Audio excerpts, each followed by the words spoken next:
Welcome to Draft Deeper on the No Ceilings NBA podcast feed. Thank you so much for joining us for this wonderful Monday morning episode. Joining me as always are my co-hosts, Stephen Gillespie and Maxwell Baumbach. Guys, we're back. This is it. Mockposite Draft 6.0. We technically took one off. We just had so much going on with the NCAA tournament. We wanted to make sure we were giving all of that the proper coverage that it needed from a prospect perspective, but we are back with Mockposite Draft, technically 6.0, to coincide with the release of a brand new No Ceilings composite big board. If you have not checked that out, please go ahead. Make sure you subscribe to NoCeilingsNBA.com. Go ahead and check out our latest big board, and we will have coming soon a new edition of our mock draft as well. We have a fun, unique idea in the works for that as a collective as well. So make sure you're subscribed to our Substack. Make sure you're locked into our social media channels at No Ceilings NBA to get all of those announcements and be ready for when that content drops. But Steven, I'll turn to you first, my man. How you doing? You pumped up for Mockposite 6.0? I'm pumped up. We're going deep. I don't want to waste a lot of more time. Let's go. Maxwell, same thoughts? You ready? I'm beyond ready. I'm fired up. I've been looking at our board all day. I've been looking at my board all day. Been looking at the draft order. I'm fired up. I'm ready. I'm ready for this. So this is a Steven and Maxwell absolute draft sicko special because Mockposite 6.0, we're ripping the Band-Aid off. We're not just doing a full first round. We're doing a full 58 pick selection mock draft. We're just ripping the Band-Aid off. We're going for it. So as usual, in case this is the first Mockposite episode that anyone out there is listening to, this is our concept over here at Draft Deeper, where we essentially take our three big boards, we combine them into our own personal Draft Deeper composite, and that gives us our pool of players from which we're making each selection from. So we do a full mock draft. We do a tankathon sim at the top to give us a brand new team. We don't just go by the standings for our mock draft. We do the tankathon sim. And then we're just going to run through and make all the picks from our composite board. So you cannot pick anyone who is not on that composite board. The interesting thing about this week is we're making 58 picks. So out of a composite's top 60 board, we're going to be choosing 58 of the 60 guys. There's only going to be two names who get left off and where you're like, oh, man, he didn't get selected. Yeah, only two snubs this week as opposed to the usual about 30 or so that there are because we always build it out to a top 60. So without further ado, as Steven said, we got to hop into this because we can't waste any time. We got to get this going. So number one overall in the Mockposite 6.0 draft this time around, the Charlotte Hornets won the first overall pick. So we've been rotating around who actually makes the number one pick and who is ordered up in each episode. So Steven, you won the lottery this time around. You're making the first overall selection for the Hornets. Do you have any surprises in store for us? I don't. And I just want to open with saying that for those who are just now coming around to get your NBA draft coverage, thank you so much for tuning in. We're glad to have you on. Just please continue to tune in and listen because you're going to get a very extensive breakdown of all the prospects that we like. That being said, Charlotte Hornets with the number one pick, Victor Wembanyama. No surprise there. I think that this might actually be like the ideal bad team for him to go to because there is an initiator on that team. So he's not going to be asked to do way too much on offense. He'll still have creative freedom. He'll still be able to try to anchor things down defensively. There's a young big there by the name of Mark Williams, who we all liked last season. There are a number of young wings that could be on the rise. Shout out to Bryce McGowan, one of Nathan's favorite last season. And again, like there is an ecosystem there to where low expectations. Charlotte isn't like a huge media outlet, so he can kind of grow quietly, much like Paolo Banchero has done in Orlando. It'll become a media outlet if he goes there. It'll become a media outlet, but it won't be like the New York Knicks drafted Victor Wembanyama and like all the fanfare that would, or the Los Angeles Lakers or what have you. Like going to Charlotte, Michael Jordan selling the team. I think that he'll obviously have a lot of attention, but this is like an ideal ecosystem to bring in Victor Wembanyama and allow him to grow. And they need the talent of a number one overall pick of Victor's caliber, right? Any team could use the talent of Victor, but especially the Hornets. They are, in my opinion, one of the worst rebuilding situations that currently stands in the league, but they do have a number of intriguing young pieces, as Steven pointed out, to where if you put them around a true franchise-changing talent like Victor Wembanyama, we could absolutely see the Hornets on the rise as early as next season. Maxwell, you're up. Number 2 overall. The Houston Rockets have the pick. There's been plenty of spicy debate over the last month. We've tackled some of that on the Draft Deeper podcast and our other No Ceilings NBA channels. Are you adding to the spice, or are you going where I think you should go? Where are you going? Yeah, I'm keeping it boring over here. I'm going Scoot Henderson, number 2 from the G League Ignite. Look, I think the frustration or disappointment around Scoot has been wildly overblown. I think he was really good for the G League Ignite this season. I think he was a fantastic playmaker. I think he's only going to continue to grow in that regard. I still want to see a little more fluidity in terms of his decision making. Some of that Tyrese Halliburton last second passing out of a jump, that kind of stuff from him. But the bottom line is, like, he still had a really good season in the G League. If you look at the threes that he took, way more of them were off the dribble than off the catch. So the degree of difficulty was high. Still wasn't bad on pull-up twos, and did way better at the rim than like most guys in this class while playing in the G League. So like, he's still just a really phenomenal athlete who had a really good season playing against pro competition at 19 years old. I think he is a franchise point guard. I think he's a stabilizer, more importantly. I think he would bring a lot to this Houston team. He's going to get 2 feet in the paint. He's going to open up shooters. He's going to alleviate some playmaking burden off of Jalen Green, allow him to shine a little bit more. Because he has a 6'9" wingspan and he's bricked up, he might even be able to take the tougher guard assignments in the backcourt if he's really committed to defending, which he isn't always, but more committed than I would be as an 18, 19-year-old as the star player on a team. But yeah, I think he'd make Jabari Smith's life a lot easier. And then like, you've got a really good thing going with him in the mix. I'm not overthinking it. I'm just taking Scoot.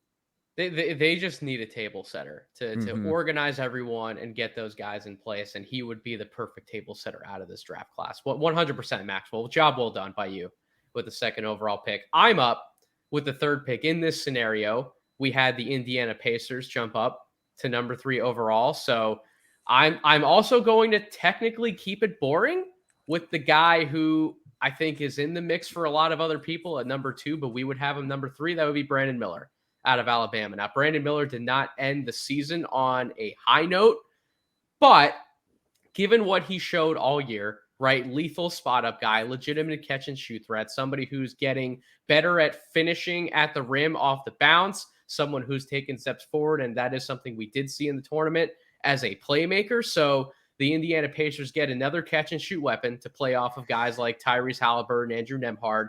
They also get someone who, if you do believe in him developing as like a secondary or tertiary playmaker, you need guys around him who can catch and shoot and space the floor. You have that with Halliburton, Mathurin. Those guys can cut as well. You have Miles Turner as a big who can space the floor for you. So there are plenty of options for Brandon Miller to play off of, be it with the ball or without the ball. I just think he'd be a seamless fit in Indiana, as well as a lot of other teams. He's number 3 on my board for a reason. He's number 3 on all of our boards for a reason. So Brandon Miller to the Indiana Pacers, don't think that's going to surprise anyone there. Steven, you're back on the clock. San Antonio Spurs have the 4th overall pick in this scenario. Where are you going with it? So we collectively are lower on this prospect than the consensus. And there are only a few teams that I look at this prospect and think this is like the best place that he can go to succeed. Are you already going to make my jaw drop? All right. I'm gonna go Amen Thompson, because like I said, he's a point guard. He's going to need the ball in his hands to actualize the best version of himself. I think San Antonio are one of a few teams that I can envision Amen Thompson going on and really being able to grow in an environment that allows them to do that. They have Keldon Johnson, they have Jeremy Suhan, a number of other young, like, forward wing prospects. They really need to take a swing for a franchise-altering point guard. I'm not saying that Amen Thompson is that, but if he is ever going to be, a place like San Antonio is one of the few places where I can envision him actually doing that. A heck of an athlete, potential to be a very good defender, especially at the guard spot. I think that San Antonio's infrastructure will allow him to continue to improve the jump shot that a lot of us have a lot of questions on. The finishing, obviously, being another area of concern. But if Amen is ever going to be the type of guard that a lot of people are thinking that he could be, San Antonio is a place that I think would be the most appropriate spot to take him. I thought you were going to shock me a little more than you did, because last Mockposite, I mean, you still have plenty of time to make my jaw drop. But last Mockposite, still early. You definitely brought the heat. But the Amen Thompson fit does make a lot of sense with San Antonio, Steven. Biggest point I think you made, there's no one at the other guard spots that's going to stop him from playing point for that team, right? And if you believe in Amen Thompson, then you believe he needs to have the ball in his hands to take advantage of all the strengths that he does bring to the table. So Amen would definitely be a better fit with San Antonio than some of the other teams that we can draft him for in this lottery. So well done by you, Steven. I do, in fact, like that pick. Maxwell, you're up. Yep. Pick number 5, the Detroit Pistons. Really fun team of late. I know that Cade Cunningham's been out for the year, but I got to tell you, boys, Jaden Ivey looks like a completely different player than he did at the beginning of the year. Maybe not on defense. He still has a long way to go defensively. But on offense, he looks like a much more complete primary initiator / scorer, to where I'm having some thoughts about where I'm going to put him on my final all-rookie ballot. But that's a different conversation for a different day. Maxwell, who are you adding into this fun young Pistons core? Yeah, so I do not want more bigs. I do not want a big man. I have plenty of big men for now. So when they traded Sadiq Bey, they kind of became a little bit more shallow on the wings. I really like Cam Whitmore here. I like him for a couple reasons. Point number 1 is that I am still a big believer in Cam Whitmore. I think that if you look at his numbers, I was like really pleasantly surprised with how he graded out. So he was 64.2% at the rim in the half court this year. He is a monster finisher, which isn't a surprise because he is so powerful and he's a very potent first step. He's strong as all get out. He is nasty in a straight line, really gets up off the floor to finish. But also he was really good off the catch. He hit over 40% of his catch and shoot threes. His timing as a cutter really started to develop. He got better at knowing when his defender's back was turned, when to make those moves. My big concern with him is just his in-between game. And I think that's something that he can kind of take his time to iron out, because the next point is I'm a big believer in Cade Cunningham and Jaden Ivey still. And I think that I still want those guys to have the ball in their hands. And as part of that, it can kind of let Cam just put his feet in the pool and just kind of get used to the NBA. Just cut, finish at the rim, hit those catch and shoot threes. And then hopefully over time, he develops the handle. He gets a little bit more polished. He gets the mid-range pull-up going. But I thought defensively, he did a tremendous job too. Which he's I underrated as a defense. Defender. I hear no one talking about his defense. Like, I actually got to watch him in person defend one of, if not the best shooter in this draft, Jordan Hawkins. He kept up with a guy like that. He did a tremendous job. And then he was able to switch on bigger guys that Connecticut threw at him as well. Like, he may be one of the most versatile defenders in this draft class that we don't talk about. Yeah, he's really strong and he's really fast. I think one of the things that's hurt him is that like he didn't do a lot of like help side rim protection stuff. So his block rate came out kind of low. But if you just watch him, like, he can keep up with anybody. He can physically hang with anybody. And I think in the long run, a lot of Detroit's big men profile to be like okay defenders. Like, I think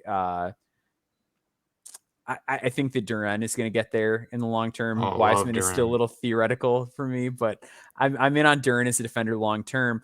But Cade's still a little bit slow, like not an ideal defender. If Whitmore can take some of those assignments, if he can help cover up for some of the struggles that Ivey's having in time, like, I think he's just a perfect guy to develop alongside this core. He brings real benefit to their games. He can really complement them out of the gate, and he's still got a high ceiling of his own if things go well developmentally. And I think those guys are going to get better defensively in time, right? Like, I do expect Ivy to at some point be much closer to at least a net zero on the defensive end than a net negative. I think Cade has really good defensive potential still. We talked about Duren. Like, they have a number of guys. I think the biggest thing for them as a young team, they just need to continue to put the right pieces around those young guys and build a core that's actually going to play together for multiple years for them to develop that chemistry that they need on the defensive end. That's what they need, in my opinion, more than anything. And Cam Whitmore would be another guy who he just slots in the middle, as Maxwell said, of all those guys. I really like that pick. So I got the Portland Trailblazers at number 6. You let a really great prospect fall to me, gentlemen. So thank you very much for letting me take Jarris Walker for the Portland Trailblazers, who, You're man, welcome. this is an excellent fit because Mhm. everything that Jarris can do offensively fits seamlessly with guards like Damian Lillard and Anthony Simons, guys who are going to have the ball in their hands. They love playing out of pick and roll. They love operating out of DHOs. They can play the give and go game. Jarris Walker can do all of that at the top of the key, acting as a screener, acting as like a short roll guy. We all buy into his passing one day being a really good weapon for him, especially out of short rolls. We know that he can get all the way to the basket. He can be a post-up guy. He can hit tough mid-range shots. And I'm buying the jump shot in terms of him spacing the floor. I know it wasn't the highest volume in the world this season, but he actually was a much better shooter than I think he gets credit for. There's still some skeptics out there who don't think he's going to bring shooting to the next level. Maybe he's not an all-class shooter at his position when he first steps into the league, but I do think the jump shot's going to be a big weapon for him long-term. And then we all like Jarris Walker's defensive potential, certainly on this podcast, as well as at the No Ceilings Collective. And the Portland Trailblazers, what haven't they done notoriously for years and years is defend at a high level. Now you bring in Jarris, somebody who can cover multiple positions from the 4 spot, who will grow into hopefully playing a role as a small ball big.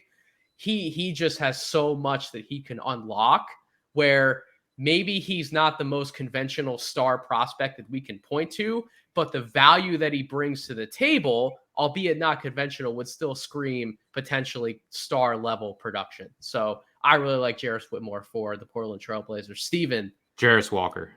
You said Jarris Whitmore. Oh my goodness. Yeah, that's just me having a brain fart. What a fun mashup combine that would the be. two? Yeah. If we combine the two, we might have a prospect that could rival Scoot Henderson and Victor Wembanyama at the top of the draft. Yeah. Not Brandon Miller, though. Not Steven. Sorry. You're up with the Washington Wizards at pick number 7. Who you got? All right, so he's further down our composite board than number 7. But if you look at my board, he's not that far away from number 7 for me. Washington needs someone who can organize an offense and has scoring potential. One of the highest upside guards, I believe, left on the board right now, and that's Jalen Hood-Schifino. I think that Jalen Hood-Schifino in Washington makes a lot of sense. They have a number of forwards. They have a couple of big men that they might like, but there's not a big man that I'm interested in taking this high currently on the board. So with the guard situation kind of being in flux, getting a guy who's about 6'5", 6'6", who can get to his spots comfortably, expert in the pick and roll already at such a young age. And I have high confidence in his ability to stretch the floor over time. We see a number of guards who, quote unquote, aren't the biggest athletes, but who are very comfortable at getting to their spots and have good court vision like Jalen Hood-Schifino does, make larger improvements in where they should have been taken on their draft night. And I think that Jalen Hood-Schifino kind of follows that same lineage of guards that are big with feel, drastically outshining where they were taken. So I'm going to take him here at number 7 for Washington. Listen, man, I get the handle concerns. I get the turnover concerns. I get the inconsistent shooting concerns. But game for game, in terms of best overall performances during the college season, he may have had some of the greatest prospect games we've seen all year long, when he looks like a legitimate star level talent. Washington needs star power. They need somebody who can play alongside Bradley Beal, somebody who complements Beal. When Beal has the ball in his hands running more of the offense, Jalen Hood-Schifino can play off of him, step into those catch and shoot shots, take those 1-2 dribble pull-ups. He's a guy, I just think he would mesh really well, to Steven's point, with somebody like a Bradley Beal and some of the other young talent that they have on the team. I like the pick, Steven. He's 13th on our composite rankings, but if you're talking about things that I could actually see happening on draft night, where maybe the Wizards aren't picking from 7, maybe they're picking from 10 or 11, I could absolutely see them target somebody like Jalen Hood-Schifino. I think he'd be a great get for that. Maxwell, you're up. Pick number 8. The Orlando Magic. Oh boy, you have the fun task of helping. I took his guy. He was going to pick JHS. I was not going to pick JHS. I'm just really, so I'm really stuck because I think there's this idea that like the Magic need a point guard and they also need more shooting, but also like you don't want to draft a wing or a forward because there's too many other good wings and forwards because you've got Paolo and you've got Franz. I'm really stuck here. There's a guy who I think I saw Rafael Barlow talk about him as a potential fit with the Orlando Magic. This would be too rich for me this high in the draft, maybe with a second pick, though. Maybe they could look to target a certain big man that you like, Maxwell. Big man that I like. Oh, no. I'm going to go. I think I'm just going to go best player available. I'm going to take Taylor Hendricks. Like, I love it. I know this does not help with your table setting issues. I know that you just keep stockpiling guys that are big and long. But I really like Taylor Hendricks. I think he's the best guy on the board. I really believe in his athleticism and his movement. I think what people are kind of getting wrong about him is I do think like physically it's going to be an adjustment, like playing in the NBA. He is really, really thin and he gets knocked off his spot quite a bit and he can get bumped around on the glass. Like I think he's really tall. Like I don't worry about him measuring short. I worry about his like wingspan being short, but I do think the physicality of the NBA is going to give him like a little bit more headaches, and the people are like, oh yeah, he's going to come in, he's going to play right away and do this. And like, I think there's a chance he does, but it's going to matter. It's going to matter that he's really thin.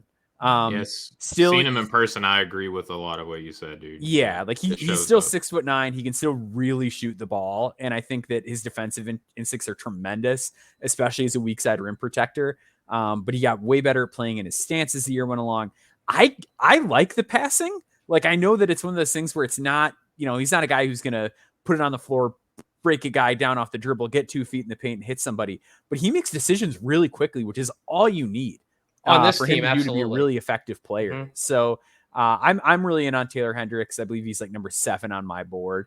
So for me, he's the best guy that's available right here. And I like the fit. So I have Taylor Hendricks at number 6 overall on my board. I don't hate the pick, Maxwell. I think you need to be focused on drafting him as a 4-man. But if he hits a home run level outcome as to where he can play more minutes than we'd think at the 5, talk about a home run pick for what the Orlando Magic could keep building into. But even if he is more of a 4-man, we've seen the Magic play Franz at the 2 and Paolo at the 3 this year. So it's not out of the question that Hendricks. They have enough guys that they can get away with some weird stuff. Wendell at the 5, Markelle at the 1. Yeah, that's a. And if Hendricks hits as the best version of himself as a 4-man, like now you're talking about 3 true core pieces they have in place. Plus you have Markelle Fultz, who's played really well the second half of the year. Wendell Carter has been certainly a stalwart for them. So the Magic could keep adding to a wonderful rebuild. I like where you guys have gone at this point in the draft. All right, so I'm up number 9, the Utah Jazz. I have a few players who I circle in terms of who I would target if I were the Utah Jazz. I think I'm going to surprise a few of you, aka both of you. This is a guy who I haven't been as high on up to this point in the draft cycle. I've certainly been back and forth, but he just makes so much sense for Utah. Cason Wallace. I'm just going to take Cason Wallace here. Makes so much sense, right? 2-way player. I've had conversations with at least Maxwell, but I think Steven's probably heard a few of these points as well. I get worried when we throw out like Drew Holiday type of comparisons for Cason Wallace, because I just don't think he's going to get there physically in terms of scaling up in certain matchups, right? Like when I think of Drew Holiday, I think of somebody who he's not just guarding people in the backcourt. He's guarding 3 men. He's sometimes guarding 4 men, and he certainly is not a pushover in the post either. I don't see that type of future for Cason Wallace. I think he's going to be much more of a backcourt pest / defender. But when you combine what he brings to the table defensively, along with his offensive skills package, which I may give him some crap for not being more assertive, where I thought he should have been at Kentucky, but just from a pure skills standpoint, guys, he has everything we're looking for out of a guard, right? I do think he gets to his spots well enough.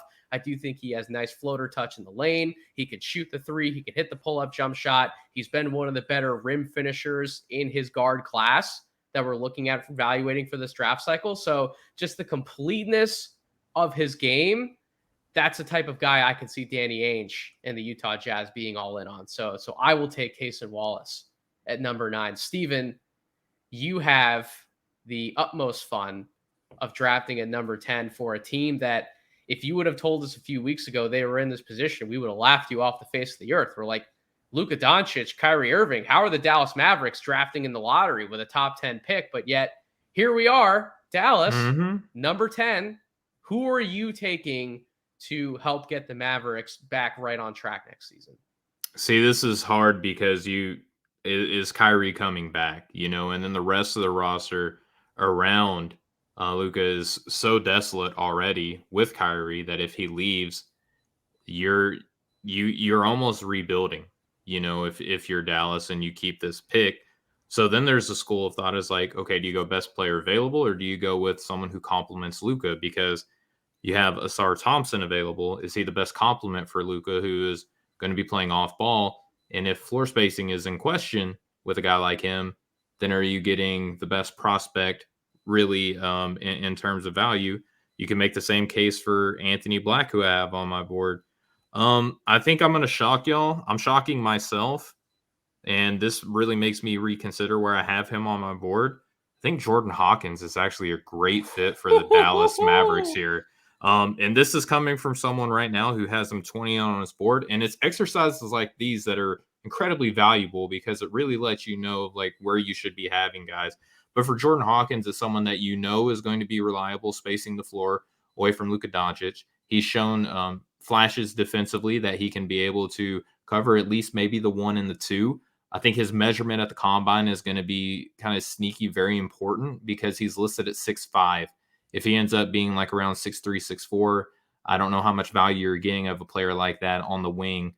Maybe you're hoping that he's Buddy Hield at a certain point if he's undersized, maybe with a little bit more defensive value, but he's not as stocky as Buddy is. So I just think playing off of Luka Doncic with the gravity that he possesses on this team, I think a guy like Jordan Hawkins is someone that Dallas could target, and he could work very nicely on that squad. Even if Kyrie Irving comes back, even if you have Jaden Especially Hardy if Kyrie still in the Irving mix, comes, getting better and better, hopefully year by year, and you have Luka, Jordan Hawkins as a fourth guard would be just absolutely nutty for this Mavericks team. And I get they probably need some size. They have some other positional needs elsewhere on the roster, but just looking to draft a player who we're very confident is within the archetype that generally gets a second contract in the NBA, like a long-term mainstay guy, Jordan Hawkins fits that bill perfectly. And I think that's the biggest reason why he's risen up so many boards, right?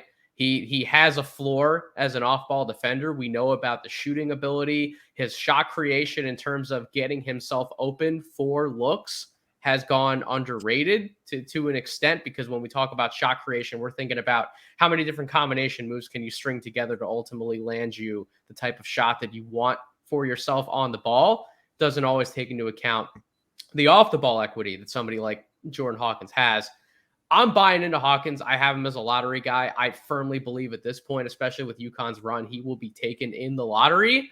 Yeah. Top 10 is not out of the question. So, Steven, I do like the fact that you went for just the guy who we think is going to be a proven talent for the Dallas Mavericks. Maxwell, the Oklahoma City Thunder. How well do you know the Thunder fan base with your pick is what we're going to find out. I don't know if you're going to give someone they're going to be happy with. Where are you going? Yeah, I don't know if they're going to be happy with him, but I'm going to be thrilled with this guy.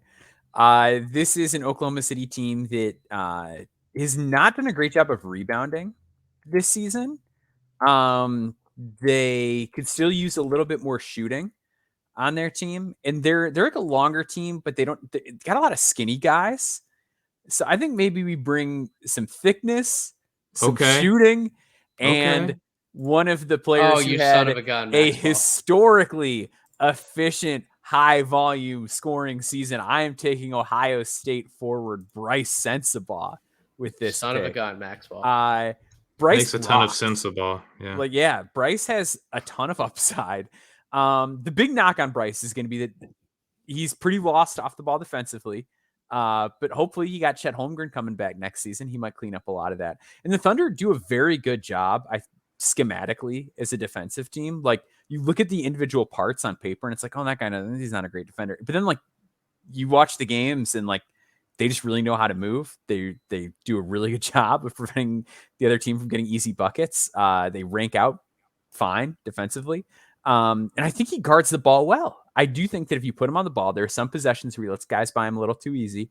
But he generally has the physical tools and capabilities and the strong chest to keep guys in front of him.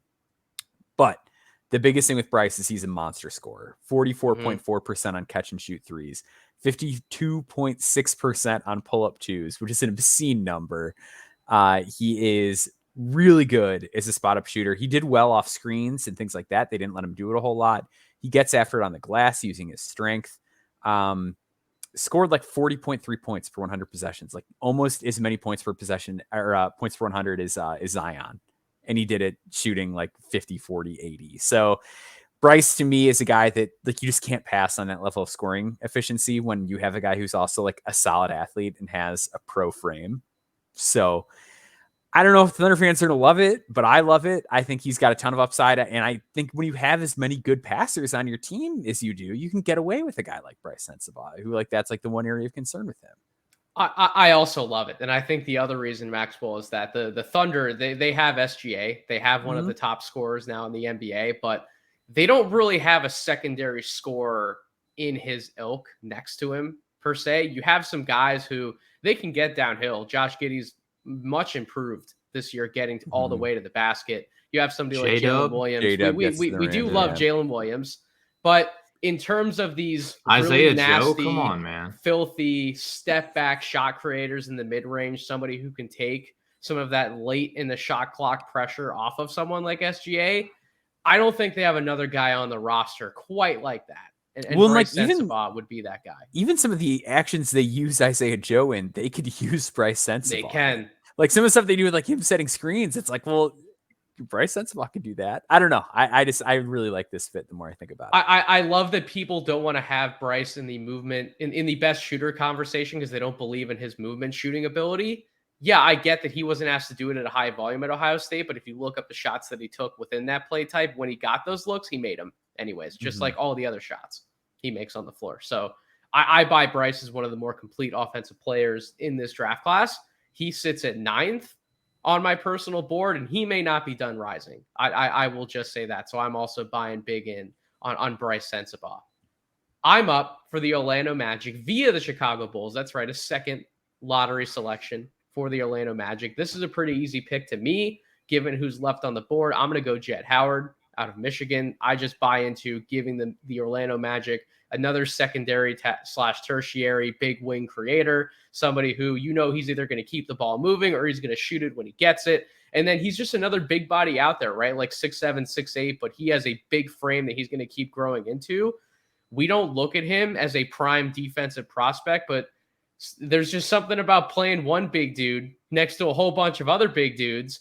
And it ends up being that the defense can actually turn into better results than one may think if you're just looking at each of the individual parts by themselves. So I think Jet Howard would fit in perfectly with what the Orlando Magic are building. He's the type of guy I would target at this point in the mid to late lottery. Give me Jet Howard on the Magic. Steven, you are making a pick. You have to follow up my first pick for the Utah Jazz in the lottery by giving them a second player courtesy of Metcalf's Minnesota Timberwolves. Sorry, Metcalf. We didn't want to squeeze that in there, but just kidding. I did. All right, Steven, who you got? Yeah, man. So in honor of helping Utah continue to build to the future with you, Nathan, love the Kaysen pick. Maxwell and I were recently accused of calling him boring, which I don't think that we ever said. Just want to throw that out there. I'll talk to you about it later. So, all right. Shout out to Rucker. I think anyway, I think I probably called him boring because I think people like he doesn't capture the imagination because it's just very obvious what he is good at. Okay, yeah, I never said that, but anyway, I probably did. Another probably boring pick here. Just going to go best player available. I think Utah can afford to take a shot on a guy who is probably a bit more projecty than what he is getting credit for. But if it all clicks, you have an all NBA defender on your hands here with Asar Thompson. I'm going to go ahead and take him here. I think it's a good, safe, boring pick to pair with another safe, boring player in Kaysen Wallace, and keeps Utah boring but fun, man. I think with the depth that they already have on this team, you got another hyper athlete a guy who's probably a better playmaker than what he's getting credit for his position. And again, that defense, if it all works out, it could be game changing. And Utah just keeps taking those singles and doubles until they become a perennial playoff team again. I like Asar Thompson. I'm not particularly in love with either of the Thompson twins as we currently sit here in this draft cycle. This is not going to be a Thompson twins podcast. We will do that. We'll revisit that conversation at some point. But I still feel like I need to do a little bit more deep diving on the both of them to solidify either where I'm at right now or where I would come back up to on either of them. At 13, a Thompson twin who, listen, we think both of them have potential top 10 value. I think we have them ranked inside of our top 10 in our composite board. So getting a guy who we have 7th overall at 13, that's just value. That's just Steven getting some value right there for the Utah Jazz. So I do like that pick. Maxwell, to round out the lottery, you're up for the Toronto Raptors. Where are you going with the last lottery selection? Yeah, so I'm going to go a little bit down my board here. So this is for the Toronto Raptors. They really need shooting. Not only guys that hit threes, but just guys that take threes in general.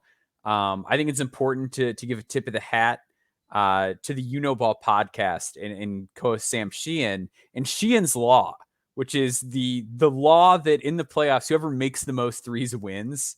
And it's like it was like 40-9 at one point during the season. Like Sheehan's Law matters. Like it's not just about making threes, it's about taking them. But the Raptors, they've also got a type. They need guys that are long, they need guys that are athletic, they need guys that move. And that's where Max Lewis comes into play. Hey. Big upside play, a guy with a lot of juice to him. Can really, really move for a guy who's 6'7", good athlete. The defense is very raw, but this is a team that has a strong defensive identity and generally has done a very good job of coaching guys up on that end of the floor, finding ways to make it work for them. But he is just a stellar shooter. And like we mentioned with Sensabaugh, like when we're talking about the best shooters in the draft, Lewis doesn't come up. He hit 44.1% of his catch and shoot threes this season. He hit 42.3% of his pull-up twos. And he's good at the rim, too. He's got big, long strides he takes to the basket. Turnovers are an issue. He plays a little bit too fast. But I'd rather have a guy who plays a little bit too fast and ask him to scale it back, slow it down a little bit, than a guy who can't keep up with the speed of the NBA game. I don't have that concern with Max Lewis one bit. Loved him when I interviewed him. Very humble guy. Buy him as a person. Buy him as a scorer. He's too good at putting the ball in the basket to let him fall out of the lottery, and he fits what the Raptors need. Why do I feel like that's a Masai Ujiri pick through and through? Like at this point in the draft, like why do I just feel like that's the perfect selection and a legitimate place where I think they could go at this point of the draft? I do like the pick, Maxwell. Absolute upside swing, but if it all comes together, you're talking about the archetype of player that we would certainly project to return top 10 value and getting that type of value later in the lottery. Outside the top 10, that's exactly what Raptors fans would want to happen with that type of a pick. We're going to take a little bit of a break. When we come back, I'm going to make our first pick outside the lottery, number 15 for the New Orleans Pelicans.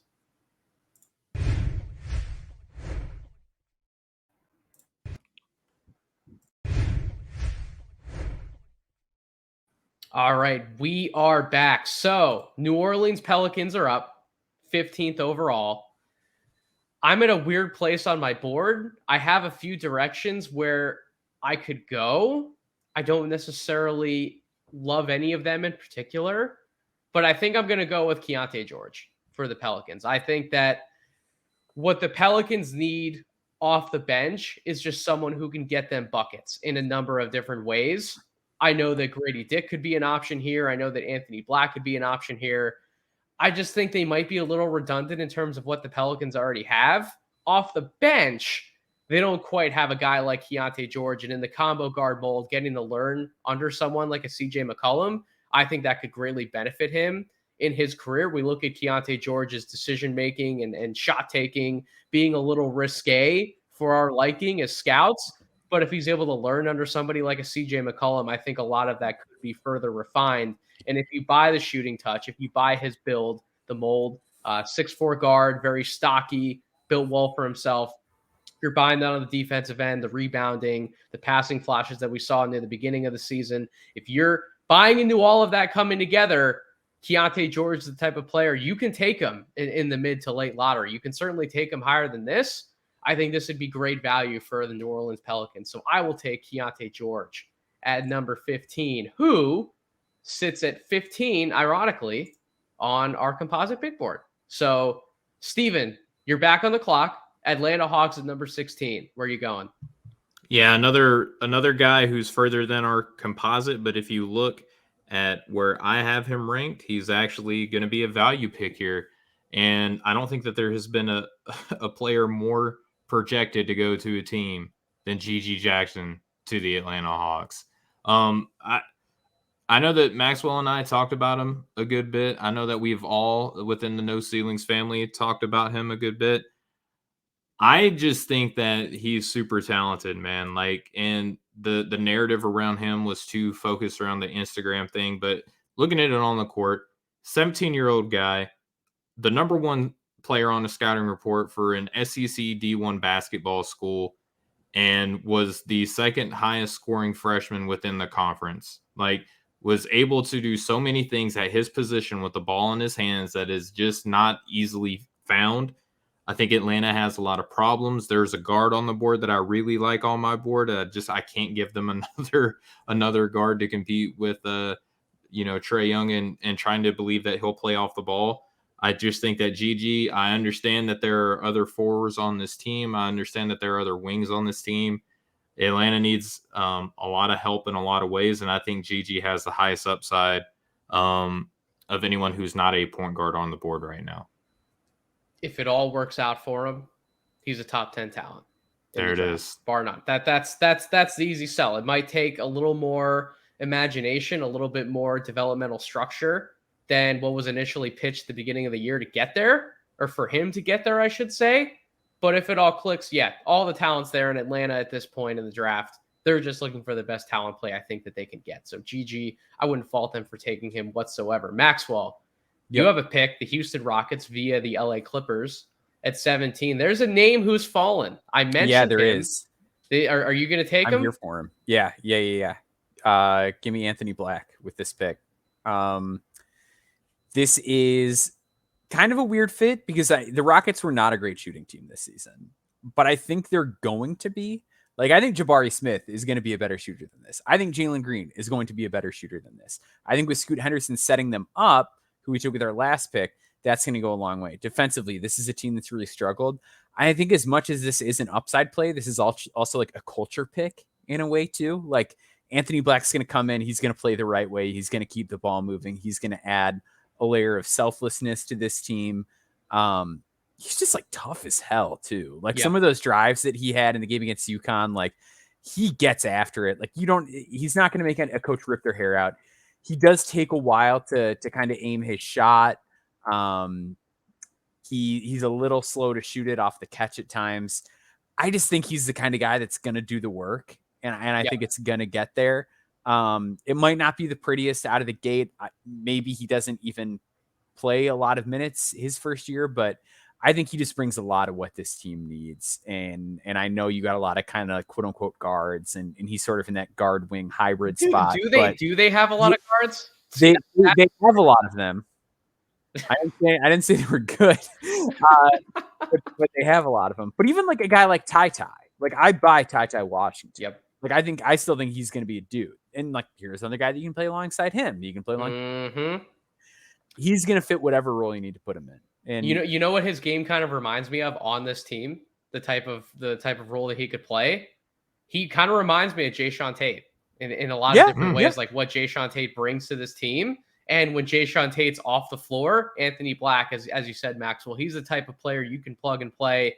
You can have him alongside different guys. You can have him alongside both Scoot, Jalen Green. You can have him playing next to a KPJ or a Ty, and he's just going to do everything you need him to do on the floor. So getting another guy in the mold of Jayshawn Tate, someone who helps carry this Rockets team when they have their struggles, who's played backup point guard for them.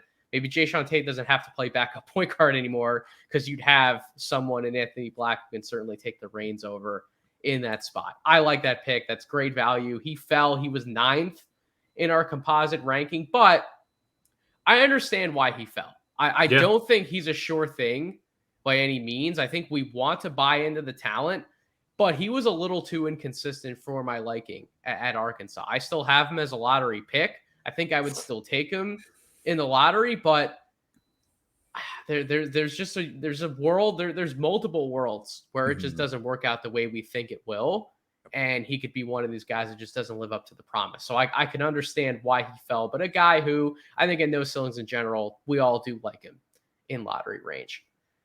All right, I'm picking for LeBron James, Anthony Davis, and the LA Lakers, the most fast. Well, when aren't they the most fascinating NBA Austin story? Reeves, By don't default. Yeah. I will not forget about Austin Reeves, but certainly them making the playoff buzz that they are, the push that they are in this season. They can add another rotational piece in the draft, somebody who can help them on both sides of the ball, but really one area in particular, keep helping out that defense, man. Like they found some pieces now. They're getting the offense flowing. They know what they're doing on that end, getting some talent to support them on the defensive end. Somebody who I think may be a little bit more ready to come in and play in the NBA than we might give him credit for. Ray Repair, I think, would be a great name for the LA Lakers to target. Really big wing. I mean, monstrous human being. We've said this before on this podcast. Like when you flip on the tape and watch Repair, he is just a gigantic human being. Somebody who I'm actually buying into more of the shooting than I once was, even though the percentages wouldn't necessarily bear it out. I think the comfort level that he's shown on catch and shoot threes, on quick pull-up shots over in the NBL, I think he has a comfort level to where I'm going to buy into the shot eventually translating more in the NBA than I think I initially would, or at least sooner than I think I initially thought. And then the defense is just going to be spectacular, right? He's strong, he's long, he can cover multiple positions, he can play both on ball, off ball. I think if there was a rookie to play alongside LeBron James and Anthony Davis, this is the type of rookie I could actually see succeeding in a role next to those two stars and Austin Reeves, as Steven wanted to remind us earlier in that pick. Yes. So Repair is off the board to the Lakers. Steven, you're back on the clock picking for the defending champion Golden State Warriors. Who do you have going there? So we know that the youth project, the two timeline movement, hasn't really worked out that well. There are signs of life in the youth department, but it's not what we thought it was going to be. Golden State often reminds us that they have 4 rings and they want to continue to push in the playoffs and continue with just smart basketball players that can play defense, fill a role, and also be reliable on the offensive end. I'm going to give them Colby Jones. I think that he is a great Golden State Warrior, a little bit further down our board than some of these other prospects, but has shown that he can be trusted to space the floor, is a pretty good connective passer, competes defensively, competes on the glass, is a coach's dream. I just think that he fits what any NBA team is looking for. I can't imagine a roster right now that wouldn't be like, oh yeah, Colby Jones, like we can give him a shot on our team. And that's what a team like Golden State is looking for, someone who can further their rotation a little bit, can fill in when some of their vets need to sit out for back-to-backs or injuries, things like that, and might have more to his game than what we've seen so far. So I would be excited if I'm a Golden State Warriors fan and they land Colby Jones. One of the prime candidates in this class so far, at least at this point in our evaluation, where we can turn and say, if we're trying to put together a ranking of players who are primed to return more value than where they're drafted, Colby Jones would be on that short list. So yeah, I agree with you, Steven. Golden State would absolutely look his way in terms of that type of connective tissue that can keep that team moving on both ends of the floor. Maxwell, Miami Heat, the 20th overall selection, choosing for Heat culture. Are you going to match Heat culture? Who are you giving to Miami? Yeah, I'm going to give him a guy who's got that dog in him. I'm going to give him a guy who is a little lower on our board, but this is right in his range on my board. I'm going to give them Kobe Buffkin. Love it. Kobe Buffkin is a guy who just kind of feels like a Miami Heat player. Like he's smart, he's slithery, he's tough, and he defends. And I think that there's been a lot. I feel bad because I'm like doing the pick and I'm being like, no, don't get too excited about him. There's been a lot of like real heavy Kobe Buffkin excitement recently, and I'm with it. Like I like Kobe Buffkin a lot. I think it should not be overlooked that he is very, very, very skinny. And I think he's going to have a hard time. Like, I think about just like bigger, like Kyle Lowry, who's on that same team. Like, do you think Kyle Lowry could just like plow right through him? Because I do. I think a guy like a Marcus Smart could plow right through him. Like, I think there's a lot of guards that he would have a hard time physically containing, despite what he brings on the defensive end out of the gate. I think it's going to be a little slower process than some people might be anticipating, but I think he's going to be a really good pro. I think he really knows how to get through traffic. I think he's a phenomenal transition defender. Gets a lot of blocks in transition, very quick to dart into passing lanes, solid shooter off the catch, got better as the year went on, can pull up and hit a three, way better at the rim than you'd expect for somebody who's as skinny as he is.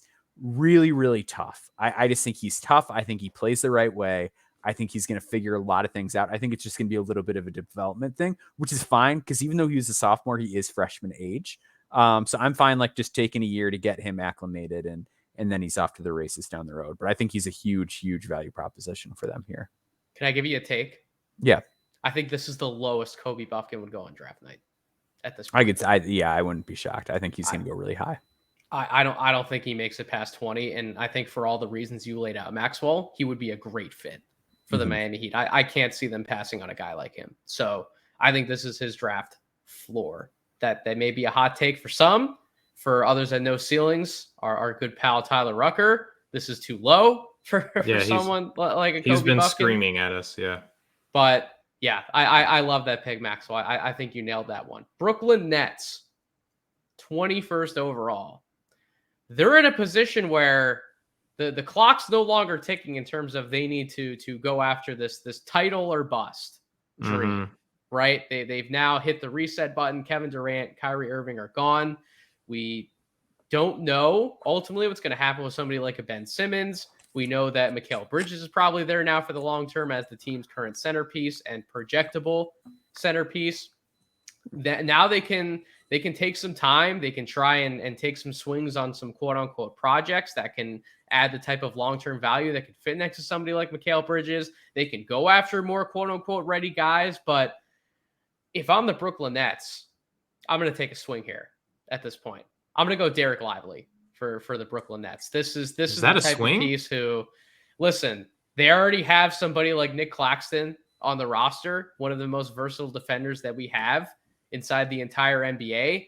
He's not your most quote unquote traditional rim protector, although he does certainly provide a lot of rim protection in his own right. But when you be able to bring off the bench somebody like Derek Lively, you're giving him plenty of time in a situation where he's going to certainly have more of it than he once was going to. And you're giving this team another really versatile big man defensively, potentially down the road. You know that right now he's going to put a lid on the basket. The offensive flashes we've seen, not only as him as a roll man, but at Duke, the short roll passing, all three of us fell in love with it at Duke this season. He's another guy who they're going to be offense by committee. A lot of times I know Mikal's been like the quote unquote number one guy for them at this point since that trade was made, but they're going to be offense by committee. They're going to try to swing the ball around, move it, find the hot hand. And what better way to keep that going or keep that philosophy moving than with a guy in Derek Lively who believes in passing it as soon as he gets it, if he doesn't see that something's there for him to score as a big man. So with somebody who has plenty of room to grow, especially if he further develops a jump shot, Derek Lively, my pick for the Brooklyn Nets. Steven, this is a back-to-back selection. You also get to pick for the Brooklyn Nets, courtesy of the Phoenix Suns from that trade. Who are you going with at 22? Yeah, so I think with the rebuilding on the horizon, you just get best player available here after you quote-unquote took a swing with Derek Lively. I'm going to go ahead and I'm going to give them Grady Dick. And I think, too, with building for the future, that makes guys like Joe more expendable for a contender who might need a shooter. Seth Curry might be expendable for a team. We don't know what's going to happen with Cam Johnson and his restricted free agency. There is a line of thinking that you go kind of point guard here just to kind of close up their rotation. I don't know if there's a point guard prospect that I'm in love with at 22 for them. So I'm just going to go ahead and give them a ready-made NBA shooter who makes great decisions when he's chased off the line, competes on the glass, competes defensively, good connective playmaking potential, and has good size and great release. So, I mean, it's a wings league. Wings are in vogue, and if you're rebuilding, you can never have too many tradable assets on your team. And Grady Dick is an NBA player. It's just a consideration of to what magnitude do you view him as an NBA player. I can't hear you at all, Nathan. Sorry, that was just a little bit of a audio technicality on my end. As I was going to say, Steven, that's exactly right. Somebody who I don't think he has the ceiling that I once thought that he did, even though we have him by our composite rankings at 14, someone who he's fallen a little bit down our boards, but in terms of in this mock draft scenario, but recouping that value, getting him at 22 would give the Brooklyn Nets another very solid piece to continue to build with for the future. I do like that pick where you got him. Maxwell, Portland Trailblazers via the New York Knicks. Another selection for Portland. Where are you going with this one? I already took Jarris Walker up at number 6. Who can they get at 23? Yeah, so I'm going to stay sort of in that same like fundamental vein, but maybe play it like a little bit safer. I'm going to take Chris Murray with this pick. It's just another, like, he's young, but he's still like an adult in the room because he's going to be, I believe, 39 on draft now. He's going to be like 23 on draft night. He's older. Draft Twitter would tell you he's going to be 39. So yeah. But he's another guy who can shoot. He's going to compete on the glass. He has a lot of slither to get inside. I don't think he's the shooter that Keegan was coming out. I don't think he's nearly the athlete, especially vertically. He's not as strong as Keegan was. So like, if you're expecting Keegan, like, he's not that, but he's still a really good player. He really developed a lot of feel as a passer, I thought, as the year went along. And he's just a very smart, instinctual player. Like, even if he doesn't have the burst, he really knows where to be defensively. I think there's going to be a bit of a speed of the game adjustment for him coming out initially. But I think it's just another guy that can come in, hit shots, and like just not get killed on an NBA floor. And when you're picking in the 20s and there's a guy who's just like an NBA player that has size and can shoot a little bit, like, that's not a bad pick. So I know it's not the most exciting thing, but I think with Portland at the same time, you want to be cognizant of the guys that you're developing. You don't want to take on too many projects at one time. And this kind of allows you to take a guy who's a little bit lower maintenance, and you can still have a ton of focus on Jarris, a ton of focus on Shaedon Sharpe, and make sure that, like, of the young guys, they know they are the guys, and that Chris is just there to compete and play basketball. I agree. An excellent role player for Portland to buy into at this point of the draft. 24, I'm up, the Sacramento Kings. I did not expect this player to be available. I was actually going to go a different direction. I know Nick Ager-Johnson on our team would have been thrilled with the direction I was going to go, but I'm actually going to try and make a little bit of a value play here. I'm going to take Dariq Whitehead for the Sacramento Kings, given that he just seems like one of these players we're buying a little bit low into, but at one point preseason, he was the 3rd overall prospect on my board. I know it's crazy to say that at this point, but that's the type of talent that he showed on the high school film when he was coming out of Montverde. And if Sacramento's getting that type of player at 24, that value can't be ignored, especially when we don't know what's going to happen with somebody like a Harrison Barnes. Like, after Keegan Murray and some of the other options on the team, like the wing depth kind of dries up pretty quickly. They need another wing on this team, someone who's going to continue to provide the type of floor spacing that these initiators, De'Aaron Fox, Kevin Huerter, have grown accustomed to. Someone who can potentially match Keegan Murray shot for shot in the 3-point department if everything comes together for him. So I'm just going to take the value pick. I'm going to take Dariq Whitehead at 24 for the Kings. Steven, you're up for the Indiana Pacers, courtesy of the Cleveland Cavaliers. Who is your selection at 25? So following up the Brandon Miller selection, I'm kind of surprising myself here with this pick. You guys won't be surprised because way early on in the process, he was a guy that I was like really, really big on, kind of waxed and waned throughout the season. But going back and watching some G League games, very impressive season for our guy, Sidy Cissoko, friend of the program. I love the fit here. It gives Indiana the opportunity to kind of modernize their rotations a little bit because they got the size and the length with Brandon, and now they got the size and the length with Sidy, who I think can give you some really good minutes at the 4 moving forward in the NBA. I think that he's got the frame for it, competes on the glass, grab and go potential with him as a playmaker, rebounder, and pretty good floor spacer too from what we saw this year. So I think City is a little bit of a semi-secret, if I can coin a phrase here. But I think with Indiana, it's a good pickup for them. A high value, a safe floor, and very good connective skills for the rest of their rotation. And he's in this range for all of us, right? Like Yeah. I have him at 26 on my board. So Steven's picking him for 25. He was 28th by our composite ranking. So this is the type of range for him. And yeah, another one of these connective tissue type of players who has shown some ridiculous passing flashes, while also the types of shots he's been able to hit, basically after the G League exhibition out in Las Vegas, right after that showcase, he's been spectacular for the Ignite team. Now that their season's over, we get to go back and watch the full season's worth of film. I know I've been impressed with what I've seen. Steven's coming back up. I think Maxwell likes him again. So Sissoko, a guy who's rising, and I really do believe he's going to be a first-round pick on draft night. Maxwell, Memphis Grizzlies, 26th overall. Boy, this is a fun pick. There's a lot of guys on the board who are quote unquote your guys. I know from talking to you enough. There's a number of directions you could go. Who's going to be a Grizzly in this scenario? Yeah, there's one guy I really want to take because I think he's the best guy available. And oh man. So why don't you do it? I think the fit would be like really precarious. They've got like 8 guys that play the same position. I just don't think there's like a real path. So I'll just take the top guy left on my board because it's basically these 2 left. I wanted to. Okay, I'll just throw it out there. I want to take Leonard Miller for them because I think he rocks, and I think that it would be funny to take another draft Twitter guy for the Grizzlies. But I genuinely love Leonard Miller, and I want to move him up my board. But I actually think I'm going to take Nick Smith here. I think we excellent need to rip off value the Band-Aid.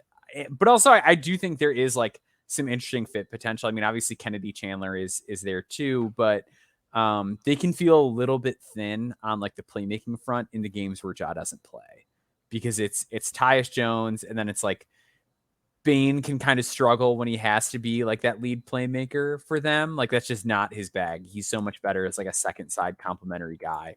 And they've got a lot of the other guys that move the ball, but if this pick hits, I think it could be really big for them. I think Nick Smith, I'm a pretty big believer in his passing. I think he can pass well with both hands. I think he sees the floor pretty well. He can really whip the ball. The game's just got to slow down for him.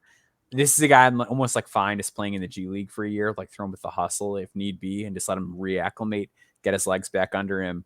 But I do think, he fell because he's a guy who is very thin, really struggled to pressure the rim, really struggled when he got to the rim, is very floater reliant. Shot diet kind of stinks, takes a lot of mid-range shots. And he's a skinny guy that had injury problems. And all that, just the combination of all of that is very scary. It is, and that's why he's fallen down boards for good reason at this point, right? So, yeah. Sorry, I cut you off. Yeah, no, you're good. Yeah, so it makes sense that he's falling, and I think that context is important for a lot of people that still see him really high in a lot of mainstream mocks. But yeah, I'm fine taking him here, and I think there's a very real role that he could end up playing if things pan out on a realistic outcomes level for him. Love it. Love the roll of the dice for Memphis at 26. If it hits, Maxwell, isn't he kind of taking the same shots and being another similar option to what they have in Desmond Bane, right? If it all comes together, that's the type of role he's probably playing on the team. Yeah, if Desmond Bane had never seen a weight room before. All right, I'm talking role. I'm talking yeah. No. Shots, It is. It's a second. It's another playmaker on the court who's not your main guy, but can do a little bit of it and has some juice with the ball, but is mostly just a guy who catches and knocks down shots. Kind of has a Grizzly attitude too. Yeah, I think he fits the locker room. Yeah, he does. And I think the last thing that we can say about Nick Smith on a positive note, right? Even though he's falling down our boards, I think we all appreciate the competitive spirit that he showed coming back to Arkansas when I love that he came back. Yeah, he could have hung it up, man. Yeah, he didn't shut it down. He came back, and even though he struggled, he fought through those struggles, and he still ended the season in the way that he wanted to, which was on the court, not off of it. So shout out to Nick Smith. We all appreciate that competitive fire. The Charlotte Hornets via the Denver Nuggets at 27. I'm back on the clock here. Maxwell, I'm going to take that guy that you wanted to take. I'm going to take Leonard Miller. My next pick. All right. So, all right. Here's a sentence I did not expect myself to be uttering at any point during this draft cycle. I've said all year long the Charlotte Hornets just need to take damn good basketball players. Yep. I think Leonard Miller's a damn good basketball player. I think at this point the gig is up, right? We all know the type of production that he's put up in the G League, consistent like double type, like 16 point, 10, 11 rebound type of guy. We know he's going to mix it up on the glass. He's going to mix it up defensively. He can offer some weak side rim protection. He's a transition guy. He's gotten better at handling the ball. The biggest question mark is obviously the shooting. But what I didn't expect to see from Leonard, and it's something we've talked about in draft year before, was the array of skills that he's shown past the shooting. I did not expect the amount of boxes he could check to be at this number at this point in his draft evaluation. And it's too much production to ignore. He could go top 20. He could go lottery. Nothing would shock me at this point with Leonard Miller. Like, a team could legitimately buy in. Me getting to draft him at 27, or if Maxwell would have been the one to take him with his next pick at 29, like, that's just way too much value to pass up with Leonard at this point. So I will take Leonard Miller at 27. As a Leonard guy, can I just throw out two quick things? You sure can. Him? So the first is that there was like a stat that came out that he was like 4th in the G League in hockey assists this year, which I think is really interesting and worth noting. The second is that, like, the big knock on him is the shot looks bad. It looks weird. It's a low release, whatever. Still made 32% of his catch and shoot threes. Is a 19-year-old from the NBA 3-point line playing in a pro league. Like, and that's pretty workable. That's a lot better position than a lot of the guys where we're like, oh, if he shoots it, like, he's in a much better starting place than a lot of those guys. And I do think one of the points that a lot of others on draft Twitter, some of the guys who do a much better job, I won't say much better, I'll say a more thorough and comprehensive job through one draft cycle to look ahead towards the next draft cycle in terms of evaluating the high school talent. Mm-hmm. Some of those guys on draft Twitter talked about Leonard Miller's touch for a while, how, like, he may have this funky form, but he has good touch. Mm-hmm. That shows up on the tape too, Maxwell. It's not just the threes that you were talking about, but those push shots in the paint, those little like 10 to 12 foot jumpers that he takes, like, they're all legit shots. And I think they all point to the type of touch that can indicate he may have a brighter shooting upside than we initially wanted to give him credit for, that we may still give him credit for. We might still be falling short on giving him the amount of credit that he may very well deserve as a long-term shooter on an NBA team. So I like that pick that I was able to make a lot. Steven, number 28, the Utah Jazz, courtesy of my 76ers. A little frowny face if we once again are not making a first round selection, but you get to make it for the Jazz. Where are you going with the pick? Yeah, so our third pick tonight for the Jazz, my second pick for them. I'm gonna give them some front court help. Now, we've addressed some guard play. We're gonna shore up their rotation a little bit. Now I'm gonna give them a guy who I've loved for a long time. I'm gonna give them Trace Jackson Davis to back up Walker Kessler at the 5, and I think that makes a lot of sense.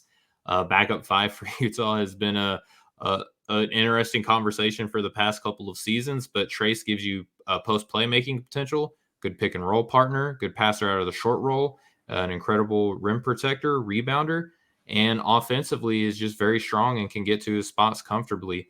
I don't think that he's going to be asked to space the floor that much for Utah. They have a very friendly scheme for a big man to be able to roll to the rim. And I think Trace is a backup 5 for Utah. Again, it's not sexy to say you're drafting your backup 5 with a first-round pick, but if you got 3 first-round picks and your final one in the latter portion of the first rounds is someone who looks like he could play in the NBA for a very long time, like, that's a good pick. I haven't been the biggest Trace Jackson Davis fan this draft cycle. I've come around to him a little more than I once was, but I will say to Steven, even though I may not want to take him in the first round, when I was sort of looking at my options for teams that we're going to be making picks for, and I was thinking about Utah, like, what are the different directions they could go with multiple picks? Trace Jackson Davis is a guy who actually does make a lot of sense for that team because of what they already have on the roster. So I do think that ended up being a good selection by Steven for the Jazz. Maxwell, Indiana Pacers are up at 29, courtesy of the Boston Celtics. I have a feeling I know where you're going, and it's going to break my heart because I would love to take this guy at number 30 just to get him in the first round. Maybe you're not going to go there. Maybe you have completely different ideas in mind. Maybe I'm just rambling for no reason whatsoever. Who are you taking for the Pacers? Yeah, so I'm gonna go a little bit outside of the box here. I'm gonna take. I think they still need like more size and athleticism. I'm gonna take Noah Clowney for the Pacers here. Oh, I like that pick. I think he's a project. Like I think there's some real stuff he needs to work out. But I think with what he showed as one of the youngest players in college basketball this year, I really buy the stroke with him. I buy his mobility more than I buy his defense. Like I think he can move really well, but I don't think he's like a polished defender yet. But he does play with a really high motor. Like so many of his blocks, like he's not a great rim protector, but he does like get his butt back on defense and block shots at the rim. So I think there's a lot to work with here. And I think he fits what this team wants. I just don't think he does that right now. But I think that he's very enticing, and the guys with that sort of size and skill package are really valuable. So I take him, I throw him in Fort Wayne for a year, and hopefully next year I've got a guy who can really come in and add to what I'm doing. I love his short roll playmaking. It's like the most like niche thing that I love about him, but I can't help but love it. Yeah, short roll playmaking, the shooting, the rim protection, the athletic profile, the potential switchability and versatility on defense. He is one hell of a prospect. Here was something I came across on Synergy. What percentage do you think opponents shot at the rim against Clowney in the half court? Because it was way different than I thought it was going to be. Oh, so directly at the rim. That's it. I'm not even going to offer up a guess. 47%. 36.2%. Okay. So Clowney is like a much better deterrent than I'd anticipated. And he wasn't there locked. He plays with Bediako and things like that. But yeah, I just see a high motor guy with like a projectable shooting motion. And I think it's going to like the body's going to take him some time or whatever. But like, man, if he like becomes a reliable 3-point shooter with how hard he plays, I think he's going to be a dude. I think that makes sense though, because even though he's not the biggest, strongest dude on the court right now, as you mentioned, Maxwell's one of the youngest players in the draft. He can make some gambles and take some risks away from the basket. But when he defends around the basket, he's actually way more disciplined than I want to give him credit for. Like a lot of his more stupid fouls or whatever the case may be, they generally come from further away from the basket. I think he actually does a pretty dang good job of defending in the post, and that percentage, that is the perfect indicator to point to that fact. So. Job well done on your reason. You've been killing the statistical research all podcast, my man. Job well done by Maxwell tonight. Doing my best. The LA Clippers via the Milwaukee Bucks to round out the first round. I really thought Maxwell was going to go with this guy because we've been talking about him for weeks. But as the Indiana Pacers could have taken him for very similar reasons, the LA Clippers are also a team who they don't want to play first round picks, right? These young guys who they're drafting or bringing in on two-way contracts, like they're G League guys through and through, or they could be stash candidates. Can I interest you in Bilal Coulibaly at the end of the first round for the LA Clippers? That's the type of pick.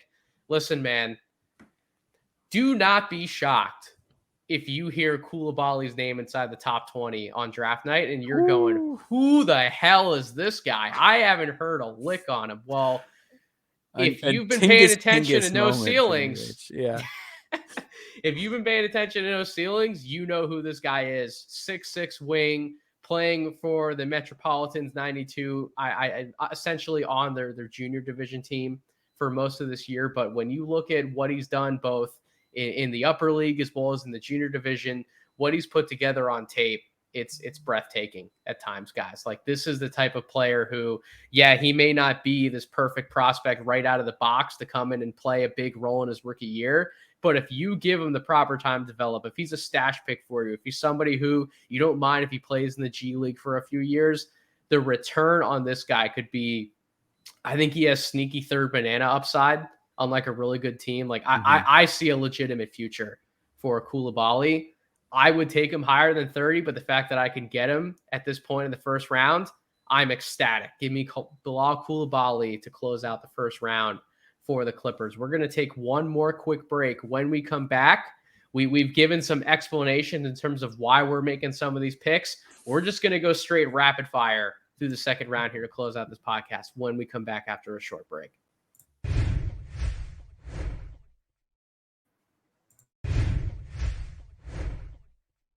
All right, and we are back. So rapid fire, second round picks. We're going to go 31 through 58. Steven, you're on the board with the first one.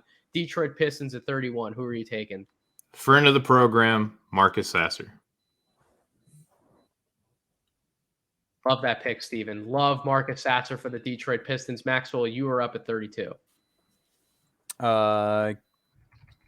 Give me Julian Strother for the Pacers here. Julian Strother out of Gonzaga had a pretty decent run for them all year long. Did hit some big shots in the tournament. I have a pick at 33 here for the San Antonio Spurs.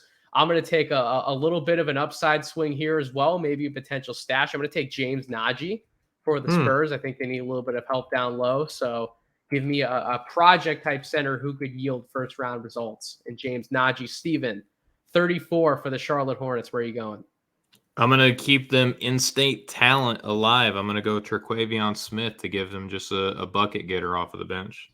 Love it. Different type of change of pace guard for the Charlotte Hornets. Maxwell, you're on the clock. Boston Celtics via the Trailblazers, pick 35. Yeah, I'm going to take a Dembona here. I think they could just use another like reliable big within their rotation. Because he is so raw, it might take a little bit, but he's going to play hard. He's going to rim run. And when you have a team with so many guys who can create with the ball in their hands, you kind of need a guy who can finish plays, and he can finish plays and guard up and down the spectrum. I love it. Love the Dembona pick. I think he's another guy who he could be taken in the first round as well, and it wouldn't shock me. I'm up for Orlando at 36. I'm going to take a player who, listen, this is shout out to Corey and Nick on our team. I'm going to take another guy who's going to play on the wing, keep the ball moving, can hit perimeter shots, can finish around the basket, gets there better than you'd expect. Jaime Jaquez at 36 out of UCLA. I think he's certainly moved up boards. Steven, the Kings via the Pacers at 37. I am going to go with Julian Phillips. I think they got enough rotation help to where they can develop him. I like him a lot. It reminds me a little bit of a first-year Tari Eason. Love it. Love that pick. That's certainly a great value play at 37. Maxwell, the Oklahoma City Thunder via the Wizards. Who do you got at 38? Yeah, we're taking guys that we think are pros at this point, kind of, fit being whatever. I'm taking Trey Alexander. This is a guy I have really high on my board. I just think he's like the perfect complementary guard for the modern NBA. He's a stellar pick and roll player. He's an excellent shooter off the catch. He defends really well. Like, he is so great as a low maintenance modern NBA player. And I feel like he didn't get to show off as much because Creighton had such a well spread out offense. Like, so many guys got to play with the ball. Like, I think if he got to cook and pick and roll all year long, I think this is a guy that's getting first round buzz. I love it. I love the Trey Alexander pick. Maxwell did a great job writing about him for NoCeilingsNBA.com. Make sure you go check that out if you haven't already. Love that pick for the Thunder. I'm up at 39 for the Hornets, keeping my mantra going of just choosing damn good basketball players for the Charlotte Hornets. This may be a little high for some. I'm going to take Kevin McCullough here out of Kansas. They just need a guy who can play defense on the wing, can hit open three-point shots, and just keep that team moving on both sides of the ball with a little bit of veteran play and older college player coming into the draft. Steven, you're up at 40 for the Denver Nuggets via the Mavs. Who you got? I'm going to give them an offensive wing who I've had a chance to interview, and I think that he is a good do-it-all offensive player. Brandon Podziemski out of Santa Clara. Love it. Love that Podziemski pick. Has been a sleeper for the first half of the draft cycle, I'll say. He broke out at Santa Clara in a big way, and I think his name's a little more well-known now. I value him as like a top 40 pick. No doubt. He would be around like the 38, 39 range on my board. Maxwell, Charlotte Hornets, 41 via the Thunder. Who's your pick? Yeah, I want more adults in the room. Like, this is a team that's had some issues. We got Victor. We've got LaMelo. We want spacing around them, especially with the big like Mark Williams kind of coming to his own. Give me Ben Shepherd. I wrote about him this week. I said, put your trust in Ben Shepherd. That's what I'm doing here. This is a guy who's mature, has a really good attitude, does what he says he's going to do, gets better at basketball, but just an outstanding shooting profile. Very good at pull-up twos, very good at threes off the catch, very good at threes off the dribble, handoffs, off screens, you name it. He can really shoot, and I think that's his NBA skill. Defensively, I think it's just a matter of like being able to lock in more when you're not the star player on your team and things like that. I think he's got some things to figure out there, but he's a smart decision maker and great shooter. Do not be surprised if you hear a name like Ben Shepherd called inside the top 45 on draft night. I promise you, our loyal audience, it's going to get weird in the second round really quick. Trust me. And our boards are going to look different in the second round from like a month from now. We were all talking about that certainly before the podcast. I'm up at 42, the Wizards via the Bulls. As of now, we believe that he's going to be in the NBA draft. And if he is, give me the game wrecker at 42, as Rucker calls him. Give me Andre Jackson Jr. For the Washington Wizards here at pick number 42. He's just another fun gadget type of plug-in player who he can just give them things that I think they need more of. Defense, playmaking, keeping the ball moving. I know the shot isn't there, but he's just another fun guy to have in the locker room as another potential developmental project. Steven, 43, the Grizzlies via the Timberwolves. Who you got? I'm going to give them some Steven Adams insurance at the 5. And if he declares, there are going to be people screaming that he fell this far. Give me Donovan Clingan. I love it. I love that pick. I do think he's probably going to end up going back to school. But as we are recording this now, we believe there's a very good chance that he could declare off the national championship run for UConn. And if he does, you're going to see him rising up boards, potentially mine, potentially a board near you. He will keep rising. Maxwell, 44 for the Blazers via the Hawks. Who you got? Yeah, James Najee shouldn't be on the board still. Like, I feel like he's one of those guys. He's not. I took him at 33. Oh no! Yeah, Maxwell. I was right. I said he shouldn't be on the board, and he's not. And I was right. I was spot on. So with James Najee being correctly off the board, like he should be, I'll take Kyle Filipowski here. Why not? I think he's good probably value. the best guy left. Maybe he's not that bad at defense. No, he can move a little bit. I think he's actually a little better in space than he gets credit for. I just don't like how he protects the rim. I worry about how he finishes, but I do think he's going to shoot it. And I think there's a world where he can like stay on the floor as an NBA 4 and shoot threes at a pretty high clip. I don't think he's like the athlete that a Lauri Markkanen was. Like, I don't know that kind of attacking game is ever there. But I do think there's a way he carves out a role. I agree. I could have seen multiple teams take him. Certainly, I could have made the selection at 36 with the Magic. I think he could have made some sense even with the Spurs at 33. He could have made some sense over someone like Najee, but getting him at 44, that's great value. The Pelicans at 45, I'm going to take Amari Bailey. As of right now, we still think he's going to test the waters and declare for the draft. And if he does, he showed some real chops this second half of the season for UCLA. I didn't see anybody talking about him on draft Twitter for quite a while. And he really came out of his shell in the Pac-12 tournament, in the NCAA tournament. I think he's still got legitimate talent. And if he comes back to school, he could be a first rounder next year. So a little bit of pre-drafting, as the community would like to say. Give me Amari Bailey at 45. Steven, the Spurs via the Raptors at 46. Who you got? I'm going to make another in-state talent selection. We took the swing on the prospect at the point guard spot. Why not give him a little bit more help back there in the rotation with Mike Miles out of TCU? Love it. Love the Mike Miles pick there at 46 for the Spurs. Maxwell, the Lakers at 47. Who you got? So Anthony Davis, he likes to play the 4. He likes to have a big man next to him. Yes, he does. I'm going to take a really large man. I'm going to take Zach Edey from Purdue with this pick here, because I think I think he's going to play in the NBA. I know that you might have to throw him in his zone, which is something more and more teams have done. Obviously, it's not a sexy pick coming off a loss to Fairleigh Dickinson, but I really don't think that was his fault. I think Zach Edey is going to play and produce. I think the biggest thing that gets overlooked with him is he's in absurd shape for a guy who's that big. Guys that are that big normally don't play over 30 minutes a game. I'm taking Zach Edey. He's an athlete, man. Multi-sport guy. Like you wouldn't expect it from somebody that big, but he covers more ground than you think, and he can pour in buckets in a hurry on the offensive side of the ball. I also agree with Maxwell. I do think he's going to be an NBA player. 48 for the LA Clippers. I'm going to take a bucket-getting wing off the bench. He's proven he can do it at Arkansas. It's a little bit unconventional at times. I will take Ricky Council IV for the LA Clippers. Steven, the Cavs via the Warriors, the Cleveland Cavaliers. Who you got at 49? Yeah, so I'm going to get a guy who has shown that he can shoot the 3, who can defend, who can rebound, has some grab and go to his game, and is a good connective passer. And that's what Cleveland needs at the 3 and the 4. So give me Jalen Wilson out of Kansas. Jalen Wilson, I do like that pick right there. Prove that he can do a lot at Kansas. Again, another high volume, low efficiency potential type of player, but off the bench in a more limited role, he should be able to give Cleveland a good boost. Maxwell, pick 50, the Thunder via the Miami Heat. Who do you have going to OKC at pick 50? Ooh, yeah.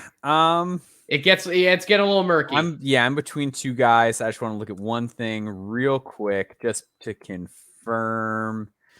Yeah, I mean, they don't have a huge shooting need. They love these kind of guys. I'm gonna give them another like big project-y kind of guy that's interesting, but an older one. I'm gonna give him Naquan Tomlin, a guy who I think guards down really well. He's really thin, and like that is another issue for him. But he was late to the game. He finishes efficiently. I really buy the shot. I buy his motor. I like how hard he plays. I think there's a lot. He's just kind of like a ball of clay because he started playing so late. But I think his instincts are still really good for how little basketball experience he has.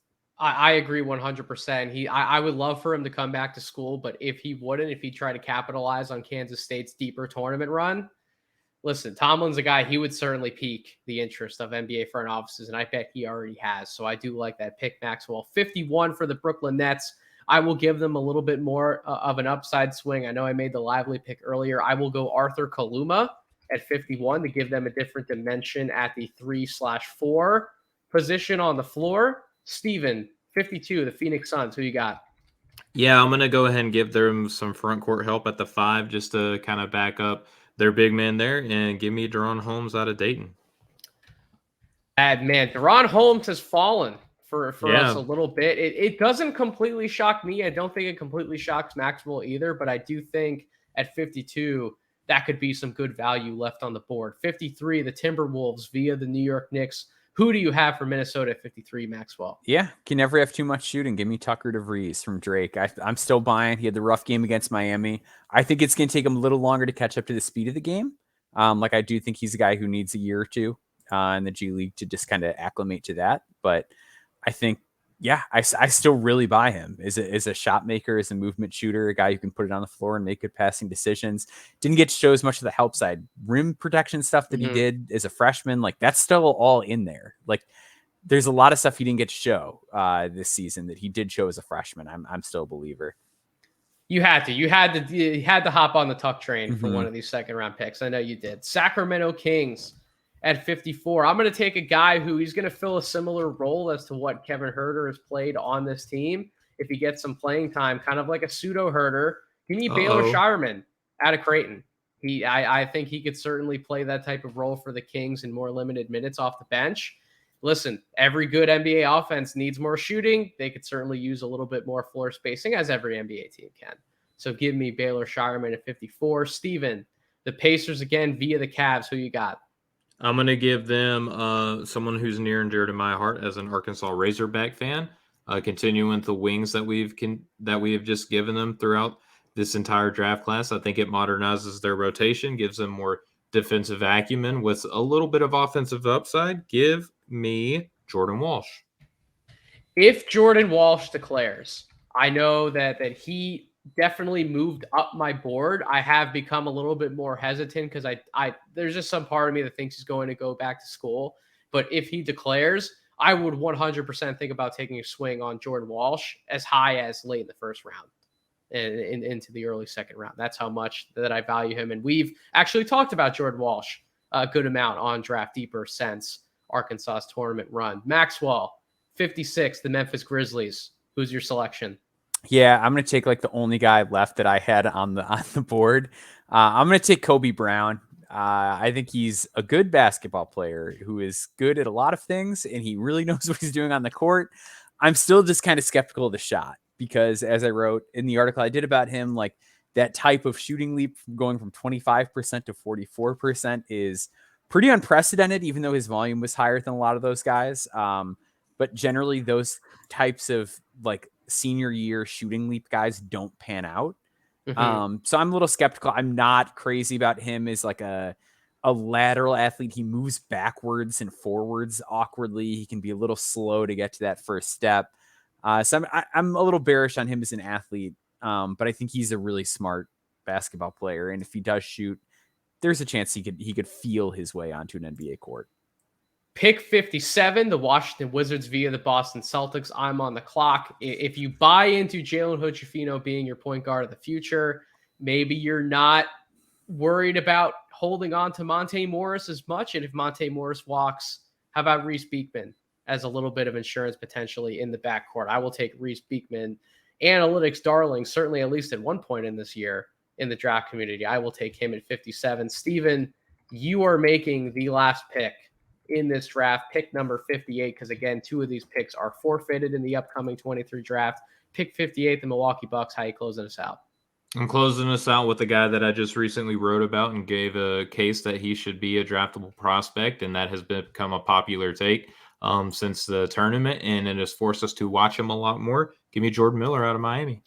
Jordan Miller out of Miami rounds out our Mockposite Draft 6.0. We did it, boys. We got through the entire 2 rounds of this exercise. So 2 players in our composite top 60 that did not get selected. That would be Azuolas Tubelis, who was 55 in our composite rankings. And then at number 60, Nikola Duricic also did not get selected in this exercise. But everyone else, we found a home for him. And I got to be honest, I really like our Mockposite Draft this time around. I generally like what we cook up. I don't think there were any shocker picks here necessarily. Maybe some of the listeners will be surprised that they heard player X or player Y falling in a mock scenario. But I think in terms of where we are with our evaluations, the conversations we're having around no ceilings on a day-to-day basis, I think this mock draft actually played out to where we all are at. And it's a good reflection of our evaluation. So that's going to do it for this episode of the podcast. Steven, before we close it out, any final thoughts about this Mockposite exercise?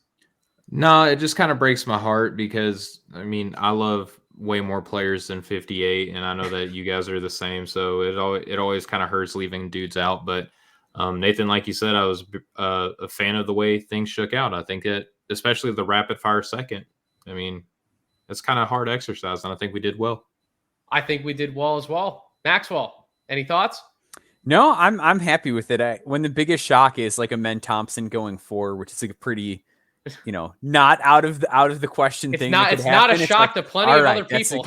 That's a good kind of shock. So it was fun. It's a great exercise. I love doing these. And like Steven said earlier too, it really makes you kind of reevaluate and think like, okay, well, if I don't feel comfortable taking this guy for this many different teams, should they be that high on my board? So yeah, 100%. Well, this was certainly a fun episode of Draft Deeper on the No Ceilings NBA episode feed. Thank you so much again for tuning into this episode of the podcast, as well as all the others you do. If you aren't subscribed to No Ceilings NBA, please go ahead and do so wherever you get your podcasts, Apple Podcasts, Spotify. You can subscribe to our YouTube channel as well. We have every single podcast episode, plus all the film breakdowns and sessions that Corey's certainly been working on. We all have been doing some player reviews that are going to be up on the YouTube channel as well, so make sure you're locked in over there. And then NoCeilingsNBA.com, the Substack, written work Monday through Friday on the NBA draft. We have plenty more in store as we gear up towards the June draft. But until we meet again on this podcast feed, thank you all so much for listening. I hope you all have a wonderful rest of your week.